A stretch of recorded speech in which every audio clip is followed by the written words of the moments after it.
तक हमने जो देखा कि जो नेचुरल स्कूल है वो लॉ को भगवान के साथ रिलेट कर रहा है, एनालिटिकल स्कूल जो है वो पॉजिटिविस्टिक थिंकिंग की तरफ जा रहा है और लॉ को स्टेट के साथ, सॉवरेन के साथ रिलेट कर रहा है। लेकिन जो बात करें हिस्टोरिकल स्कूल के बारे में, तो इसके नाम से ही क्लियर है हिस्ट्री, ये हिस्ट्री के बारे में बात कर रहा है। ये कह रहा है कि लॉ जो है हमें पीछे से ही मिला है, बना बनाया मिला है, विद टाइम इसमें चेंजेस आते गए हैं। तो लॉ जो है वो फाउंड हुआ है, हमने इसको बनाया नहीं है, ये कहता है हिस्टोरिकल स्कूल। तो ये बात कहकर हिस्टोरिकल स्कूल ने डायरेक्टली लॉ को किसके साथ रिलेट कर दिया है? सोसाइटी के साथ रिलेट कर दिया है। और हिस्टोरिकल स्कूल कहता है कि law is for the people and by the people, मतलब जो लॉ है उसे बनाया ही लोगों के लिए गया है। तो with the changing needs of the society law में भी चेंजेस आने चाहिए, उसमें भी मॉडिफिकेशंस आनी चाहिए।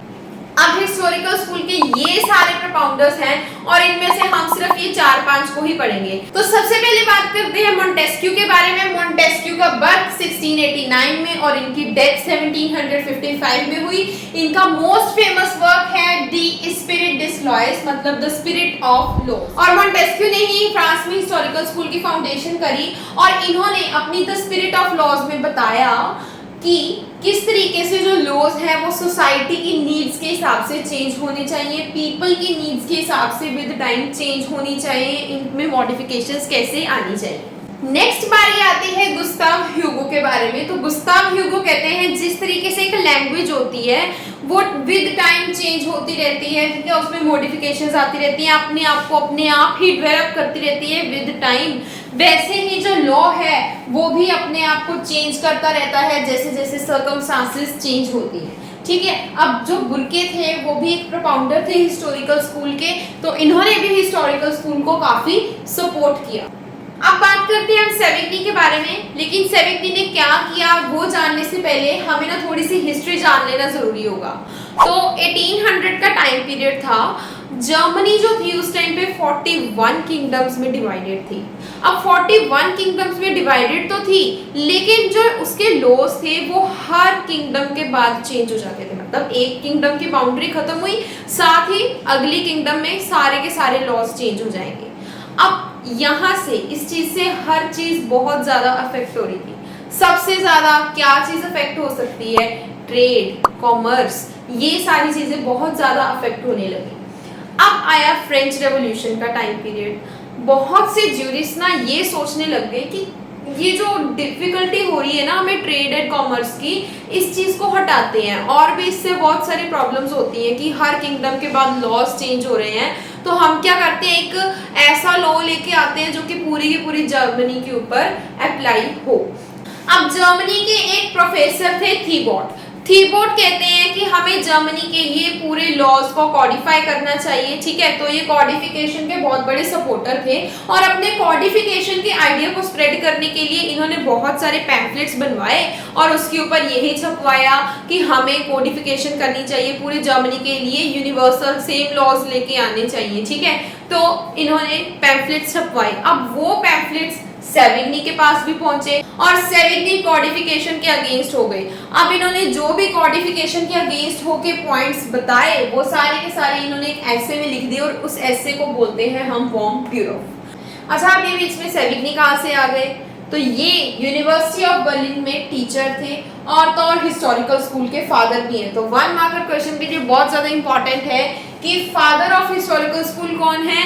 सेविग्नी, ठीक है। अब इनके फेमस वर्क्स तो आपके सामने ही है ये सारे। अब सेविग्नी ने थ्योरी दी वॉल्फ-जिस्ट थ्योरी, जिसमें से वॉल्फ का मतलब है पीपल और जिस्ट का मतलब है कॉमन विल। तो वॉल्फ-जिस्ट का मतलब क्या हुआ? Common will of the people.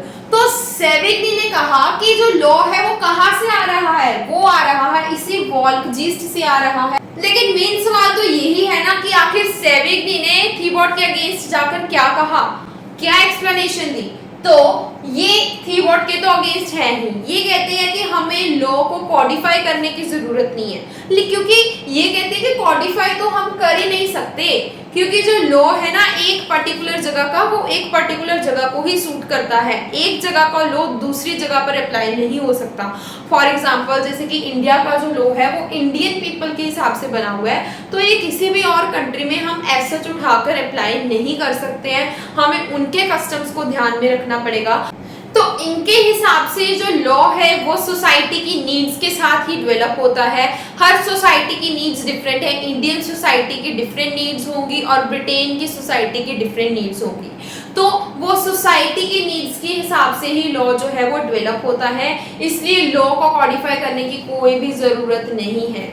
अब सेविग्नी की इस बात को बहुत से थिंकर्स ने क्रिटिसाइज भी किया, लेकिन फिर भी सेविग्नी ने काफी ज्यादा इंपॉर्टेंट कंट्रीब्यूशन दिया हिस्टोरिकल स्कूल के डेवलपमेंट में। बात करते हैं पुस्ता के बारे में, तो पुस्ता का बर्थ और डेथ का ईयर तो आपके सामने है ही। ये सेविग्नी के डिसिपल थे, लेकिन इनके व्यूज जो थे वो सेविग्नी से ज्यादा इम्प्रूव्ड और लॉजिकल थे। तो पुस्ता के हिसाब से एक मैन जो है वो हमेशा से ही यूनिटी में रहता है।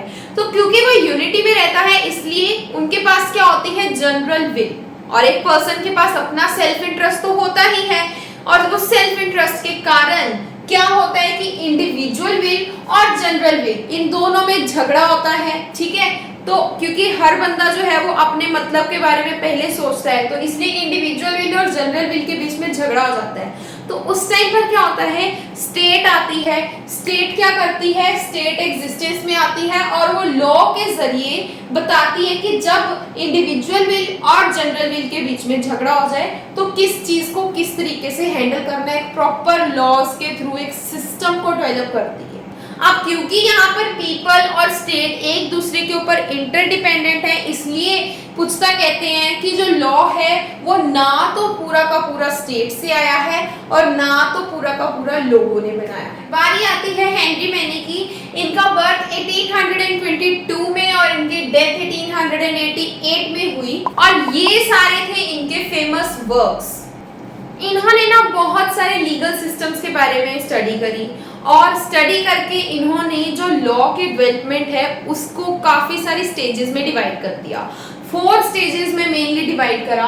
तो पहली इन्होंने स्टेज रखी जहां पर जो रूलर होता है एक, ठीक है, ये माना जाता है कि यही भगवान का रूप है, इसने जो कह दिया बस भगवान का हुक्म हो गया, इसने तो इसलिए जो रूलर होता है वो कुछ कमांड्स पास करता है, कुछ ऑर्डर्स पास करता है। स्टेज नंबर 2 में कहा कि वही जो रूलर की कमांड्स होती हैं वही यहाँ पर लोगों के लिए कस्टम्स बन जाते हैं, तो कस्टमरी लॉज यहाँ पर चलने लग जाते हैं सोसाइटी में। अब आगे एक स्टेज आती है जहां पर सोसाइटी में प्रीस्ट के पास काफी नॉलेज होती है, तो प्रीस्ट ने जो कह दिया उसी को माना जाता है लॉ। ठीक है, स्टेज नंबर 4 में लॉ की कॉडिफिकेशन करते हैं। कोडिफिकेशन होने के बाद, ये तो हो गई स्टेज नंबर 4 तक की बात। उसके बाद ना इन्होंने बात करी कि 2 तरह की आगे सोसाइटीज होंगी, जैसे कि static societies and progressive societies. अब जो सोसाइटीज स्टेज नंबर 4 के बाद डेवलप नहीं होती उन सोसाइटीज को इन्होंने कह दिया स्टैटिक सोसाइटीज, और जो सोसाइटी स्टेज नंबर 4 के बाद आगे भी फर्दर डेवलप होती है उन सोसाइटीज को इन्होंने बोल दिया प्रोग्रेसिव सोसाइटीज।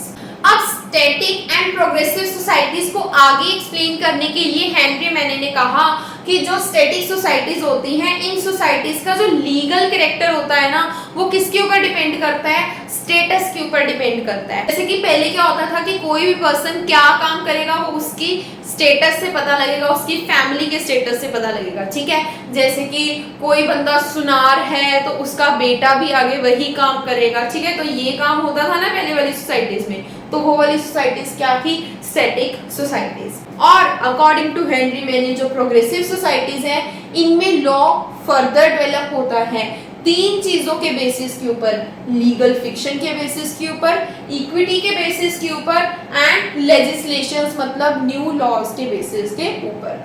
अब इक्विटी का मतलब यहाँ पर मैंने आपको दिया ही हुआ है। स्टैटिक सोसाइटीज में जो पर्सन्स की राइट्स होते हैं, जो पर्सन्स के ड्यूटीज होते हैं वो डिपेंड करता है उनके स्टेटस के ऊपर। जो भी उनका स्टेटस है उतने उस हिसाब से ही उनके राइट्स होंगे, उस हिसाब से उनकी ड्यूटीज होंगी। लेकिन प्रोग्रेसिव सोसाइटीज में उनके राइट्स एंड ड्यूटीज एक कॉन्ट्रैक्ट के बेसिस के ऊपर ही बनाए जाते हैं। तो आई होप आपको आज का लेक्चर समझ आया होगा। जूरी स्टूडेंट्स के नोट्स चाहिए तो आप मेरे साथ इंस्टाग्राम के ऊपर कनेक्ट हो सकते हैं और मेरे से वो नोट्स ले सकते हैं। Paid notes are available and I hope आपको आज का लेक्चर समझ आया होगा। अगर समझ आया then do hit the like button and please consider subscribing to my channel. Please do also comment below आपको लेक्चर कैसा लगा। हम मिलते हैं अपने नेक्स्ट लेक्चर में, तब तक के लिए बाय बाय गाइस।